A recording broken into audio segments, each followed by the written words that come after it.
In 2016, the Metro Manila Film Festival, in an unprecedented move, began featuring independent films. Met with mixed reactions, one thing was clear. It gave a platform for unique entries. One such film that captured the attention of audiences was Saving Sally, a film that blends live action and 2D animation, which took 10 years to make, according to its creators. More than 100 years of film and animation history paved the way for such pieces like Saving Sally. From flipbooks, colored frames, hand-drawn, cel, computer-generated to 3D, the rich and continuous evolution of animation just enhances the viewing experience and makes the art of storytelling that much more magical.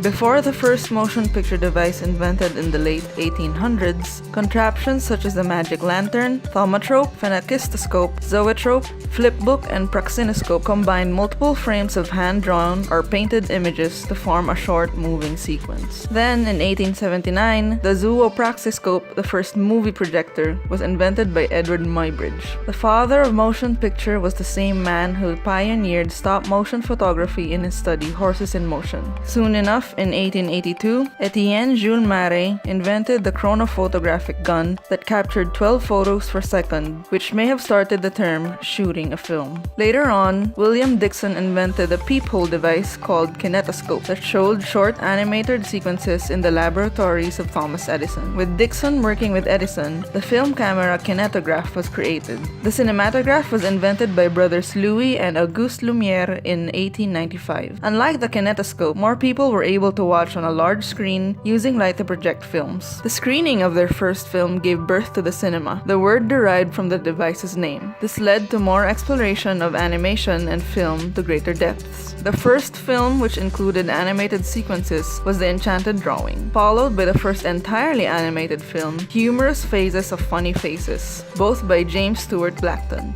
Drawing sequences were shot with the omission of drawing hands to give the illusion of self-drawing figures. Then, in 1908, Emile Cole drew each frame of his sequence and shot them onto negatives, creating Phantasmagorie, the first film using hand-drawn animation. More detailed and hand-drawn animations were made by Winsor McCay like Little Nemo and Jerty the Dinosaur, with the intent to perform with the films. But John Randolph Bray and his employee Earl Hurd soon introduced the process of cel animation in 1915, changing the game forever. With cel animation, thousands of illustrations are inked and colored on celluloid and are then stacked and photographed. Earl Hurd created the series Bobby Bumps under Bray Productions, the first cartoon animated using the cel process. Meanwhile, color and sound and film started emerging. With Our King and Queen Through India, using Kinemacolor technique, the first successful natural color motion picture process was executed.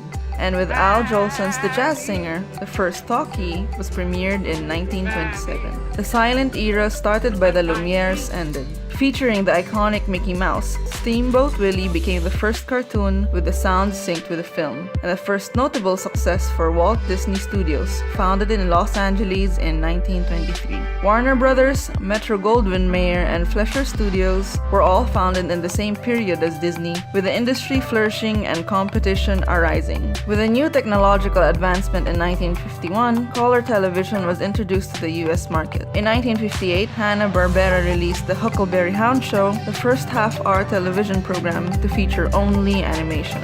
And in 1960, Hanna-Barbera released another monumental animated TV show, The Flintstones, which was the first animated series on primetime television. Within 30 years, a new breed of animated film arose. Combining 2D computer drawing and 3D modeling, a virtual version of stop-motion animation hit the screens. The idea that was ill-received at first now became the industry standard. The next decade saw the advancement in the CG animation technique, using the principles in live-action films such as Peter Jackson's The Lord of the Rings and The Hobbit. An actor in a special bodysuit was filmed during principal photography and is then computer animated during post-processing. And in 2009, the first full-feature stereoscopic film, Avatar, was released. Creator James Cameron specifically waited 15 years after writing the script, citing the need for technological advancement. Today, we use all of these techniques, whether with the aid of computers, or usage of models, or hand-drawn frames, or a combination of all of them. Filmmakers combine their knowledge of fine art with the adventure of technological advancement to tell their fantastic stories.